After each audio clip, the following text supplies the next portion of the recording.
大家好，好快又嚟到呢一個卓老闆教室嘅時間。我統計一下，原來我哋已經錄影咗15集，今次係第16集。今次呢，我想呢同大家呢係做一啲嘢係唔同啲。我想講一個古仔俾大家聽下。呢個古仔係流傳咗好耐㗎啦，睇下你聽完之後，你自己有咩感受啦。有一個18歲嘅青年人。佢一出世嘅時候，佢自己好有使命感。佢覺得上天一定呢係一份好大嘅財富，已經係俾咗佢㗎啦。不過佢係需要出去揾呢個財富翻嚟，然後先有。呢個好正面啦。咁佢喺18歲嘅生日嘅時候，當晚佢連一個 goodbye 都唔同佢自己嘅父母講，咁就走咗出去呢。去天涯流浪，話去揾出呢個財富呢，究竟喺邊度嚟？佢每一個城市，每一個鄉村咁去揾，一路揾，揾咗10幾年。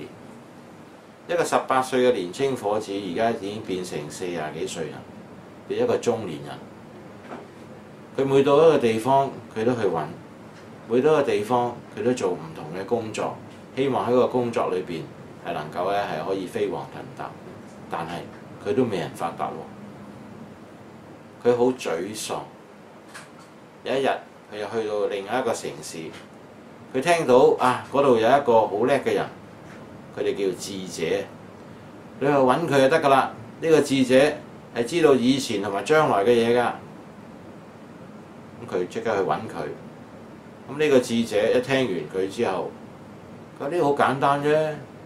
我畫一個地圖俾你就得㗎啦，畫完之後你咪跟住個地圖去揾咯，你就會揾到你自己財富㗎啦。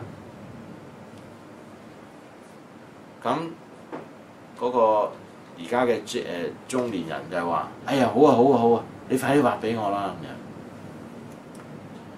咁樣。佢話好易啫，咁啊隨手攞呢張紙畫兩筆已經畫好咗俾佢。而家呢個中年人一拎起張紙，好得意，一啲好相熟嘅感覺。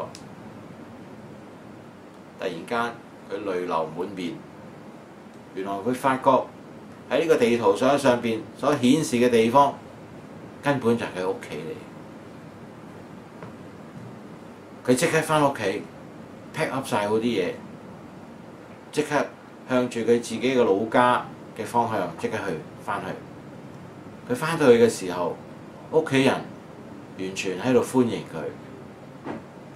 佢喺佢爸爸媽咪嘅呢一個擁抱之下，好感動咁樣同佢講：佢話爸爸媽咪，根本我係想去出邊去揾我自己嘅財富，但係原來最大嘅財富已經喺自己屋企裏邊。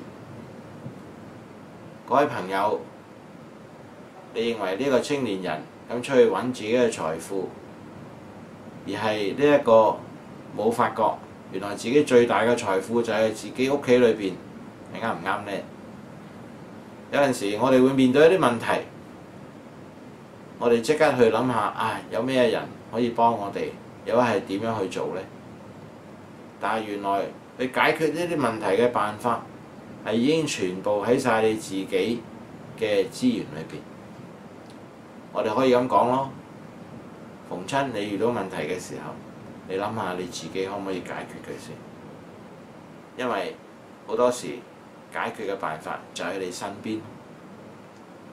好啦，今日我哋就講到呢度。如果你係對我哋呢一個故仔有興趣嘅，喂，俾個 like 我啊！又或者打個電話嚟約我，大家飲杯茶。我嘅電話就係呢一度嘅，係啦。拜拜。